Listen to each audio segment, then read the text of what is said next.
Hey, it's Tim, Pickup Truck Plus SUV Talk. Is this your first time on the channel? Welcome. On this channel, you find truck and SUV news, reviews, and cool stories, and maybe some interesting stories like this one. Make sure you hit subscribe, click the bell, and smash the like button. We're talking trucks. In this case, we're talking diesel trucks. We're talking the 2020 GMC Sierra 3500 heavy duty. I have dualies. I have an 8-foot bed. I have a crew cab. I have the 6.6 liter Duramax engine with the 10-speed transmission, the Allison 10-speed. Denali Ultimate Interior. I got a lot of features. So in this video, I'm going to do a mile per gallon test.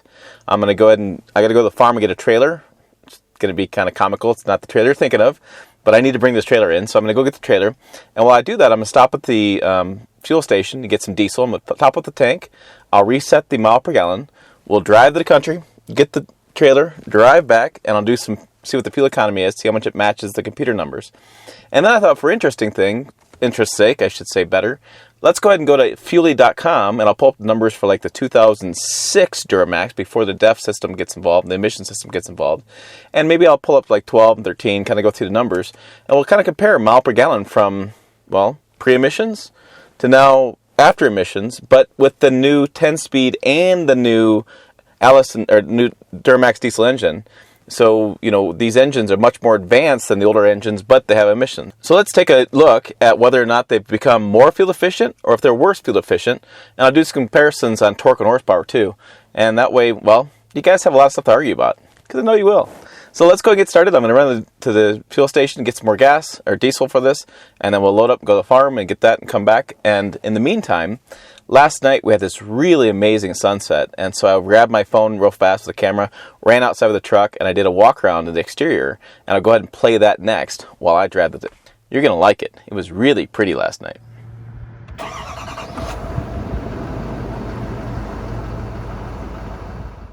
Alright guys, lighting's insane right now. I just figured I'd run out of the house and we'll do my walk around. I'm freehanding this. I got just a hand of my camera, and that's all I got on my phone. So this is the 2020 GMC Sierra Denali with that cool background. That's the Scottsbluff National Monument. The lighting is just perfect. Storm's rolling in. You can see the exterior light. You see the lights on top of the cabin. Just a cool look with this truck. This is white. It is the Denali Ultimate Package with the Duramax 6.6 liter with new 10-speed automatic transmission in this. Denali HD there. I got dualies on the back. I got the 8-foot bed. I got a crew cab. I got myself a big truck here. I really like the exterior design on the sides here. The mirrors are growing on me, and there's a lot of top conversation. The mirrors growing on me. Get a lot of comment from you guys about the chrome, but I can tell you what, I think it's a good looking truck. Say what you will. I have my side step here, which is really cool. Allow you to get in the cab pretty easily.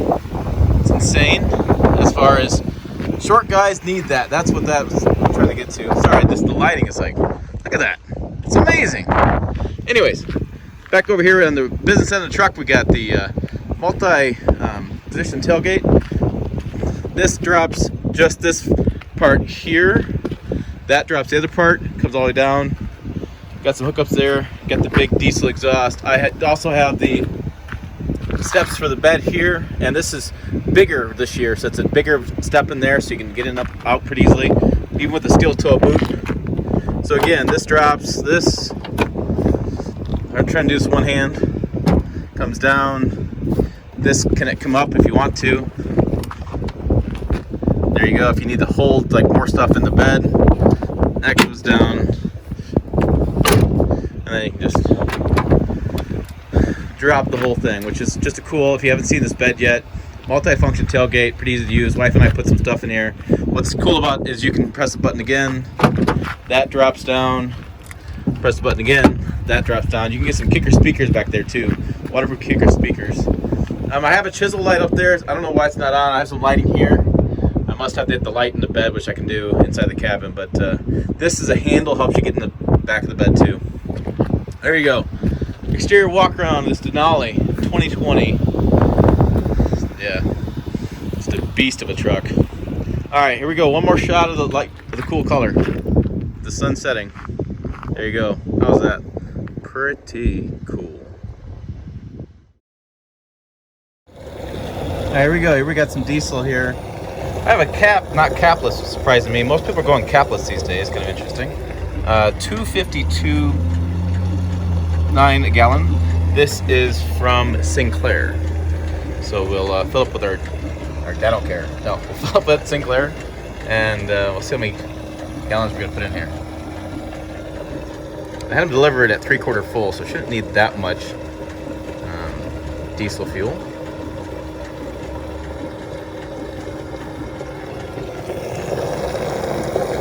And there's the DEF filler there. It's kind of nice to have them both together.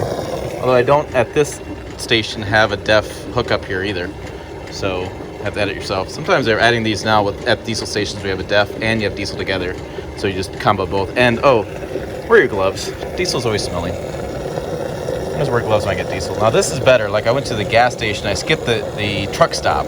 Truck stop diesels are just nasty pumps. This one's not bad because this is a consumer kind of residential gas pump. Okay, wow. Looks like I'm gonna spend some money today. I hope you guys watch this video.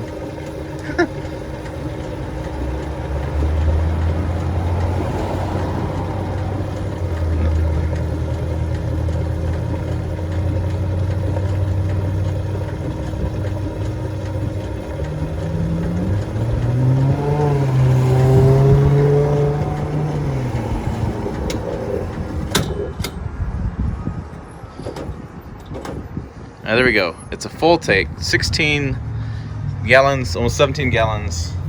And it says on here, in case of fire, but do not top off. So I'm not going to top off. So there you go. Almost 17 gallons, or 16.78. Okay, now before I put on reset the triple meter, I want to look and I want to see what it said before. Because they drove this up from Denver, and they drove 180 miles. So it'd be a good way to see that. So make sure the radio is off. Go through the settings here. Phone, info, back to home. That's info. Air pressure, oil life, trip. So there's trip 1. Trip 2, so about 15 miles per gallon. So I'm gonna hit the reset button. So I figure that out. There we go. So we're reset, and so we're gonna drive to the farm. The farm's like 30 miles away, 70 miles an hour, and some on dirt. All right, we're all filled up. The trip odometer is reset, like I showed you on the screen, and time to head to the farm. The farm is about 30 miles away. I'm gonna leave town here a little bit and get on the highway. It's about 70 miles an hour is the speed limit for the highway. And then, I don't know, it's probably 2 miles or so on dirt, something like that. And dirt's always a question of, well, how fast you feel like going. And we'll do a little drive impressions while we're here too. This is an $80,000. I don't have the sheet in front of me. I'll put the numbers down below, but I believe its MSRP is 80 grand. This Denali Ultimate Edition. I can tell you that this 10-speed is just well suited for this truck. It's really smooth off the line, still feels powerful, but you don't feel like you're hunting for gears. And I've towed with this. I should mention this. I'll put a video link above where I max towed with this. 30, I guess we didn't maybe max tow, but it's 30-some thousand pounds. And invisible trailer technology and all the really cool camera angles and such. In that video, I was in Oregon doing that. I believe that was the GMC. Could be Chevy. Kind of the same powertrain. But anyways, you get the gist. So, yeah, we'll kind of get off the line here. Again, crew cab with the dually in the back, 8-foot bed. This is a long truck. It's been a fun challenge parking it this week, even in western Nebraska, and it hits. It hits hard. I should really throw a couple hundred pounds in the bed and really smooth the ride out, but they're picking up tomorrow. So that's the other thing too. You may be wondering, hey, how come you have this really nice truck and you're only gonna, have it tow this little small trailer? Don't you have a big fifth wheel or something? Well, here's the thing. This is a press loan. I get it for 7 days. I drive it. I review it. They take it back. I get another one. Tomorrow I get a Kia Seltos. Yeah. Not a candy. It's a car, vehicle, something or other. Anyways, that thing I'll probably have so many problems parking it because it's going to be basically from here forward is going to be the length of it versus this truck. So always fun when I go from big truck to little vehicle and little vehicle to big truck. Curb service. All right, so I'm getting around this bend. As far as the drive comfort, it's a pretty comfortable drive. I mean, I've enjoy driving around. I don't feel like it's a big truck.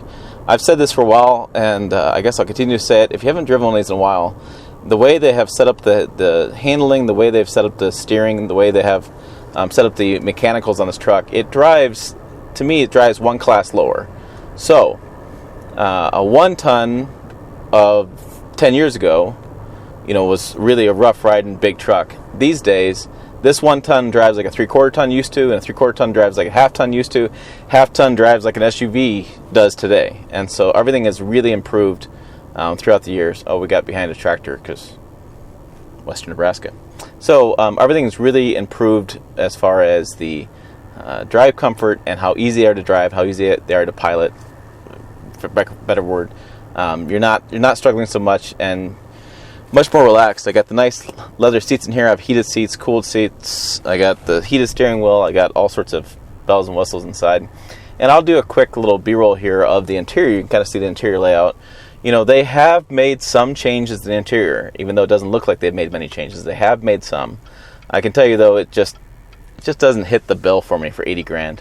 And there's that argument going on right now today in the truck world of capability versus style, I guess is a good way to say it. So, do you really need a fancy interior when you're trying to buy a truck that's going to tow 30,000 pounds?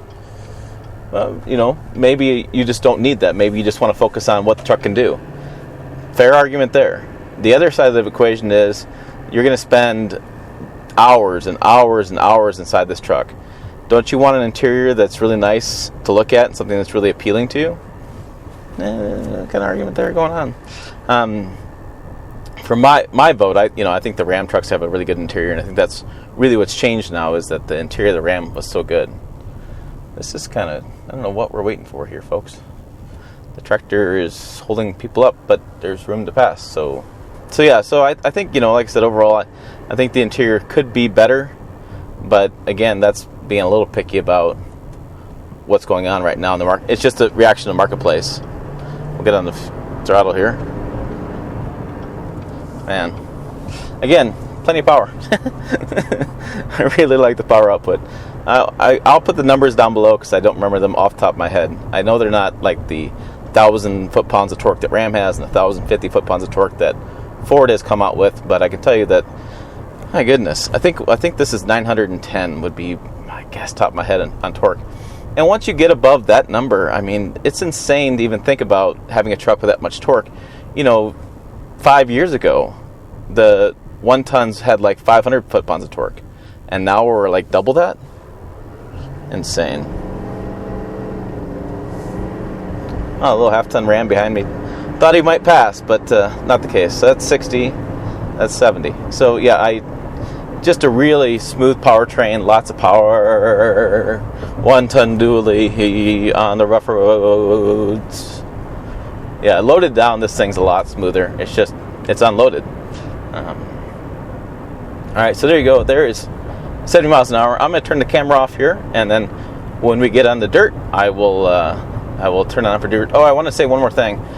One of the big advantages of this 10-speed is you have the 373 rear end on this. You don't need the 410 because the way they have set up the transmission, it has as much towing power as the 410. There's no real gains there. I was talking to engineers about this. There's no real benefit to going 410 with the 373 with the 10-speed. It kind of negates what that 410 used to be as far as improvements. And even more importantly, is they've improved the railroad tracks. They've improved the passing. So from 50 to 70, those that extra speeds really helps put you in the right gearing to allow you to pass with lots of power without hunting for gears. So like right now, if I was going to pass this car,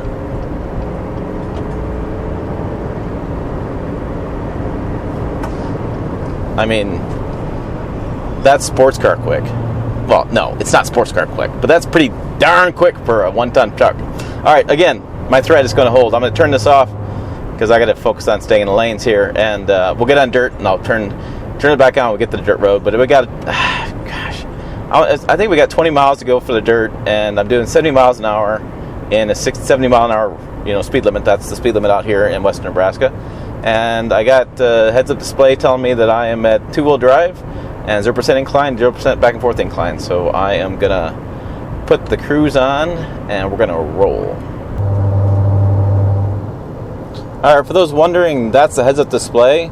This is western Nebraska at about 3,000 feet of elevation, I should say.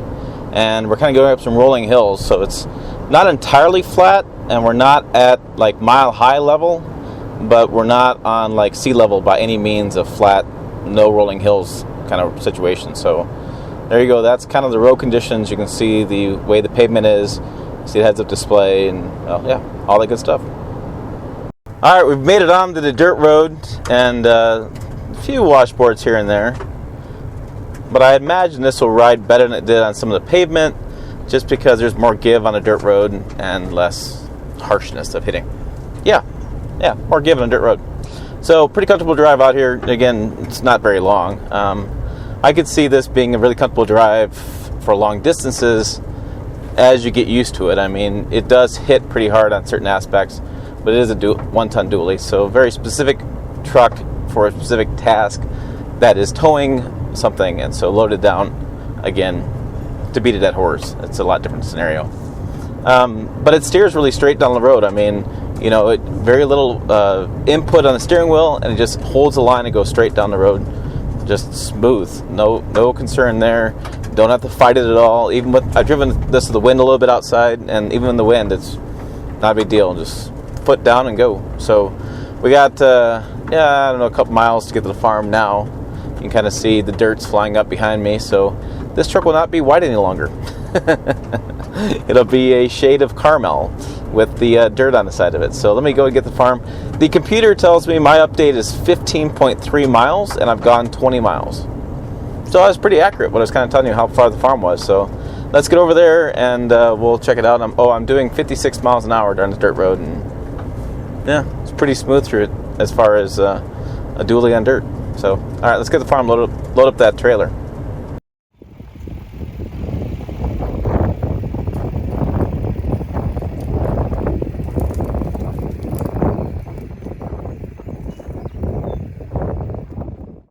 This is pretty cool. I was able to use this as I was driving forward, so I'll put in gear. All right, and then I was able to press this button and kind of see how the trailer was going to go a little bit, and see if it was going to pull right and what's going to happen with it. So I like that feature with that camera. That's pretty damn handy. All loaded up. Boy, I sure hope this truck can handle this trailer. That is a lot of weight back there. Sarcasm.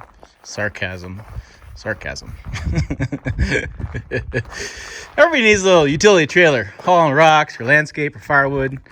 Thing's perfect. All right, on the road here with the Denali, and checking the trailer behind me, and there it is. It's all behind me.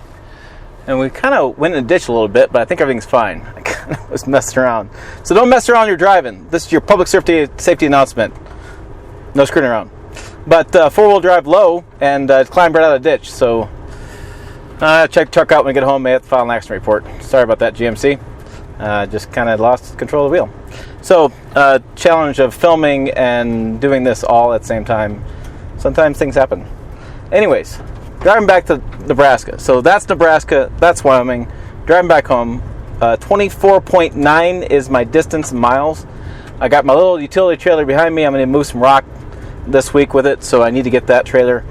I tell you, always nice to have a little utility trailer you can beat up and don't really care about the bed and just have at it. Now, yes, I realize trucks are for work and people use the bed for that as well, but when they load that rock in there, they use a skid steer, and that guy ain't only accurate all the time. And so I kind of question how many times he's smacked the side of beds. So I'll use a utility trailer for that, let him smack up that bed rather than beating up my own truck bed. So there you go, there's the reason. Anyways, I'm going to get this back to town and pay better attention to what the hell I'm doing. And then I'm going to go drop the trailer off the house, go fill up, and we'll do the calculations on the fuel economy, and we'll see what we got. Yeah, that's what we're going to do. So I'll see you back in town. You just keep watching. It's a good time. All right, the best part of little trailers like this is when you get fed up jackknifing the damn thing because it's a short wheelbase little trailer. You just undo it, pick it up with your hand and put it where the hell you want to. That's the best part of these old trailers. Whew. See? Perfect. You little utility trailers. Gotta love them. Now look, people are gonna tell you about this truck that you don't buy it because you can destroy the tailgate, because this could open down and hit your receiver hitch and cause $1,000 of damage, and it just is a bad truck to buy. Well, there's a really easy fix for that. Pull the pin out and you pull the receiver hitch out. Problem solved. All right, here we go. This is filling number 2. Just got back into town. I don't know how many gallons I used. It was like 50 some miles. I'll grab the numbers. We'll do all the math specifically. Oh, I can feel it click. All right, so, and I'll do one more little thing here. There, that's good. That's pretty accurate. Most people doing. So 34.78. All right, let's figure out the math. All right, let's start her up. And we can't turn off the sound, so I don't get any copyright laws. I try to do that all the time. So I got 52.3 miles. I'm going to divide that by 3.478 gallons. And I got 15.03 according to my phone. 15.03. And the trip computer says 16.1. So I'll put that on video too. I'll do the video right now. So off by 1 mile per gallon. There you go. That's what it's off by. So let me get back to the house and I'll talk to you about the specs on this and kind of wrap things up. Let's go and get back to the house, and I'm going to get back in my office and let's pull up Fuelie. Let's pull up stats. Let's look at the different trucks kind of a couple times through the years. Let's see how this truck compares to the trucks of pre-def and kind of middle of def, like 2012, 13, when things were kind of getting some changing going around and diesel particulate filters were getting kind of sorted out a little bit. And let's go ahead and see where we're at today with these newer diesels. Okay guys, let's look at the numbers. This is always interesting to see what true owners are putting out for the data and kind of going back in time and understanding what's happened and how this adage that says that the old diesels were more powerful, they got better fuel economy, all that kind of stuff. Now there's always outliers when you come to this data information. See, like right here, 8 outliers. And those outliers are people that just they have exceptional fuel economy. We have the on this channel I have a 1,000,000-mile 2006 Chevy Duramax. He got like 26 miles per gallon. You can see that's way out of the bounds of the average person. So let's talk about the average person here. And I'm going to go back 2006 GMC Sierra 1-ton. And I'm going back 2006 because that was the LBZ engine back then. There was an LBZ and an LMM, and these was before emissions really took hold. So 2007 was the year when everything kind of really took hold and people started complaining about power loss and fuel economy, all kind of stuff. So let's go through this. And you can see with all these fuel ups, we have a total of 13 vehicles. The average is 12.5 with 0.42 mile per gallon margin of error. So if you kind of go through, you have 2006 GMC Sierra 1-ton, 12.8 mile per gallon, 2006, 13.8, 11.8. See this 29? Come on. I mean, see how it just completely stands out of everything. But mostly you have 13s, 11s, 14s, 14s, 13s. So that's kind of what you're looking at in that range of diesels back then.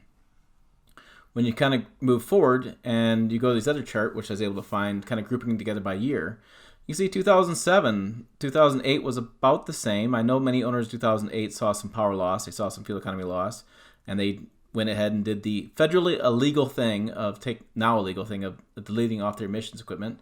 But if you kind of go through the Phillips, I mean, yeah, there's some that don't have very much, but you have 13, 13, 12, 12, 14, 12, 13, 12, 11, then almost 15 for the 2020. Now this has got the 10-speed versus the 6-speed, so you can see the differences in gas economy so far. Now, you see some weird stuff going on, like, you know, this was down to 13.1, then you went 13, then you got to 11. You went from 13, 11 to 8, 11.8, 11.8 to 14. So there is some weird stuff going on. There's some kind of strange stuff. When you add it all together, you kind of have the average of 15, 16. That's been through the years. And so this 2020, we got 15 today. Well, that's pretty good. You know, 15, 16, depending what have you. computer was off or we were off. One of us is off. But yeah, that was a pretty good number amount. And so looking back in time, I was able to pull this up from Duramax Hub. They look pretty good resources here. Duramax Hub LBZ. The LBZ was 360 horsepower and 600 foot-pounds to torque.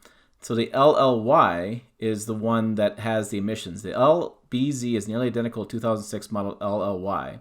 The LLY was just better for emissions. That was capable of meeting stricter emissions. So basically the LBZ was only a couple years. But look at these numbers, 360 horsepower and 650 foot-pounds of torque versus 310 horsepower and 605 foot-pounds of torque.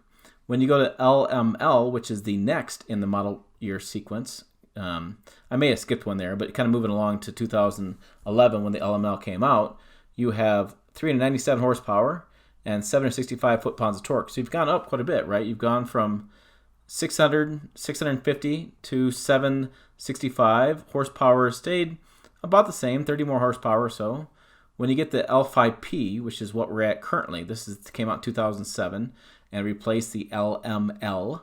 This one has 445 horsepower at 2,800 RPMs and 910 foot-pounds of torque at 1,600 RPM. So it's quite a bit more improvement. That's a big improvement in numbers, especially when you go back to the old days. When you go back to the 2006, you got 360 and 600, and now you have 445 and 910. So the new diesels, even with emissions, are putting out a lot more torque than the older diesels did. And they're putting out, I would say, similar or even better, depending how this 2020 number works out, in fuel economy. So I understand the love appeal for the older diesels. I understand the hate for the emissions. But there's been a lot of changes in the past 13 years. 13 years I've been working on this. Lots of changes. And this is not just for me.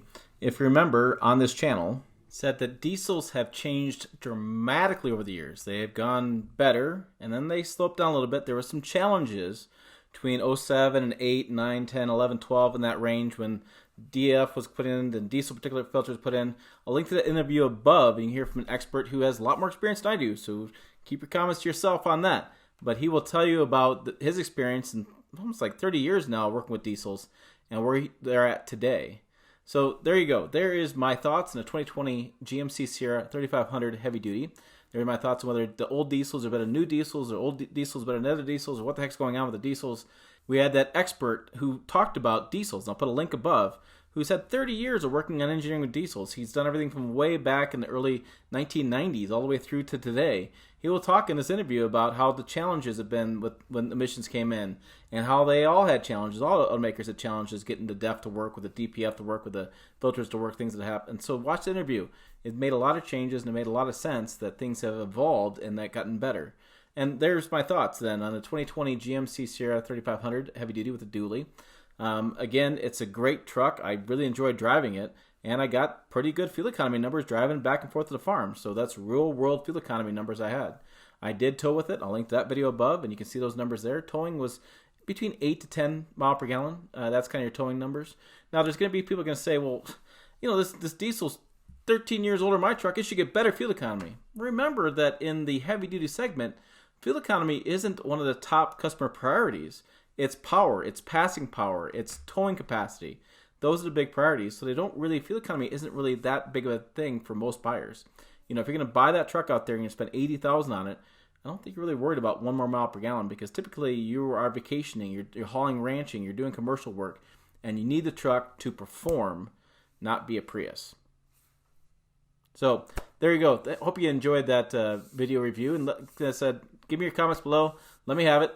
Also, make sure you check out this video over here because it's a really interesting video.